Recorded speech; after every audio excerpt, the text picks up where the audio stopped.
Penyebab bunyi kasar berisik pada motor Honda Revive i. Nah teman-teman, di video kali ini saya menemukan penyakit motor Honda Revive i.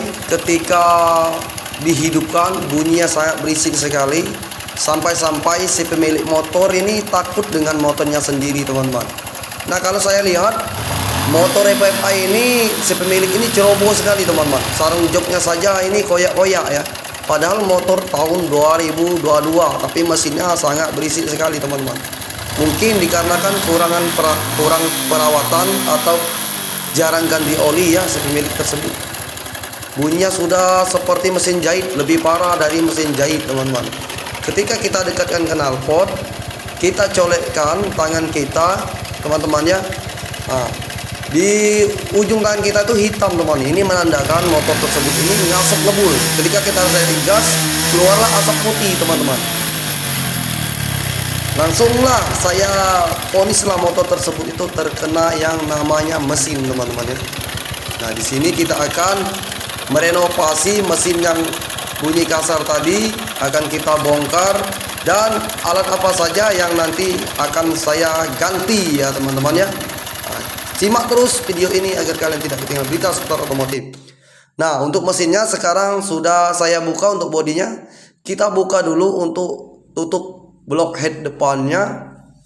Kita akan buka juga untuk bagian baut mur 12 nya tersebut teman-teman. Dan tak lupa juga untuk baut rantai keteng kita lepas. Ini rantai ketengnya kendor sekali teman-teman. Sepertinya mau lepas ini kalau dibiarkan.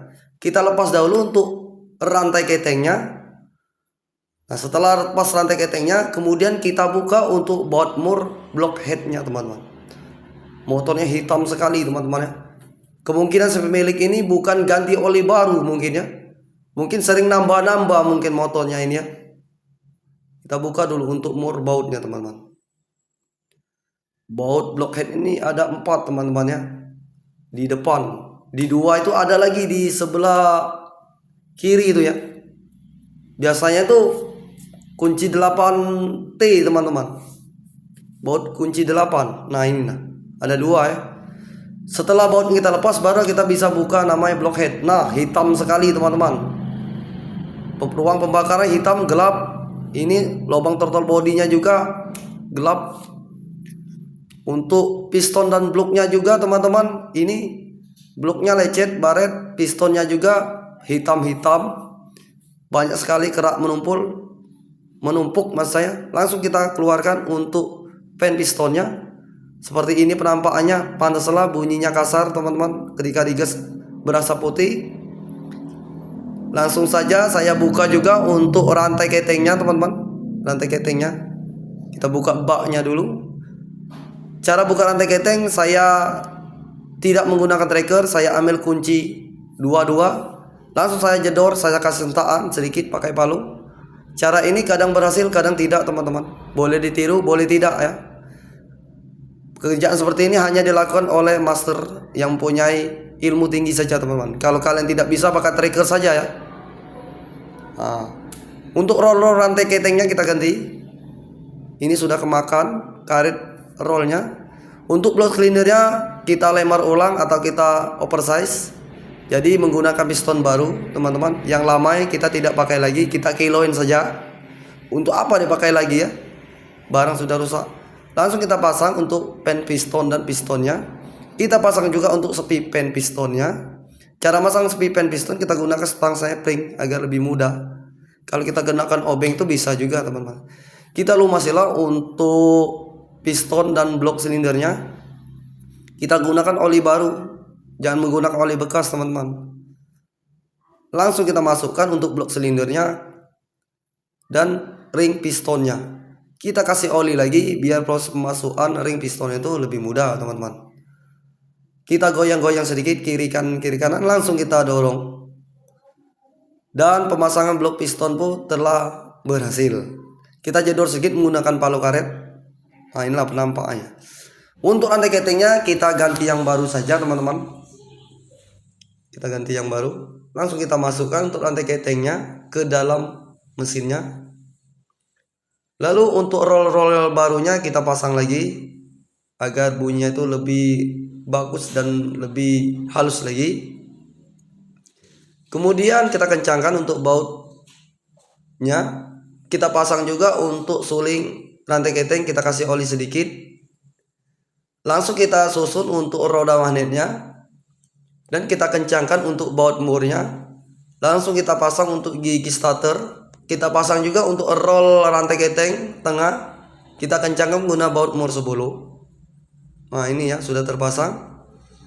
Lalu kita lakukan penyekiran klep. Untuk payung klepnya itu kita bersihkan dahulu. Kita sekir yang kecil dahulu teman-teman.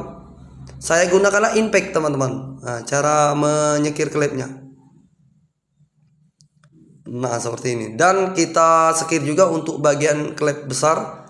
Kalau tadi kita sekir klep bagian kecil, ini yang bagian besar pula teman-teman. Jadi ketika kita bongkar mesin itu, klep itu memang harus disekir teman-teman, meskipun dia tidak bocor ya. Itulah yang saya lakukan. Kita sekir dan kita kasih oli sedikit agar dia itu lebih bagus lagi penyekirnya. Dan kemudian saya ambil seal yang asli saja teman-teman. Karena kalau kita mengganti seal itu jangan pernah kita mengganti dengan seal yang biasa atau imitasi, takutnya tuh motor malah ngasap lagi beberapa bulan. Seal ini meskipun kecil dia penting sekali teman-teman. Kita langsung pasang sealnya, tinggal kita dorong. Dan kita pasang juga untuk payung klep yang kita sekir tadi. Kita tambah oli sedikit di botol klepnya. Lalu kemudian kita pasang untuk vir dan topi klepnya. Nah kalau cara master dia menggunakan kedua ibu jari. Bisa teman-teman, bisa. Tapi kalau untuk orang awam menggunakan kunci busi atau lap kain. Nah ini telah berhasil pemasang kita. Langsung kita pasang untuk block heads depannya. Ini sudah kita sekir dan kita perbaharui semua. Untuk sirkulatnya, pistonnya. Langsung kita kencangkan untuk mur bautnya teman-teman. Kita kencangkanlah menggunakan kunci 12 biasa. Jangan menggunakan impact, takutnya itu bautnya itu dol atau selek teman-teman. Kita pasang untuk mur baut 8 yang ada di dalam 2 itu. Dan kemudian kita susun untuk timing rantai keteng. Harus memang benar top teman-teman. Kalau tidak top susah nanti motor hidupnya. Dan kemudian motor akan kita coba tes hidupkan. Dan setelah proses pembongkaran motor alhamdulillah hidupnya mudah. Bunyi suaranya pun bagus, tidak berisik lagi teman-temannya. Ini mantap ya, sesuai dengan yang diharapkan si pemilik. Dan body-bodinya telah saya pasang, saya ambil intinya saja. Nah jika teman-teman senang dengan video saya, menurut teman-teman bermanfaat, jangan lupa silakan di like and comment, follow, titip komentar. Saya akhiri dahulu teman-teman. Assalamualaikum warahmatullahi wabarakatuh. Semoga motornya awet Pak ya. Terima kasih Pak sudah berdana di bengkel Funky Motor.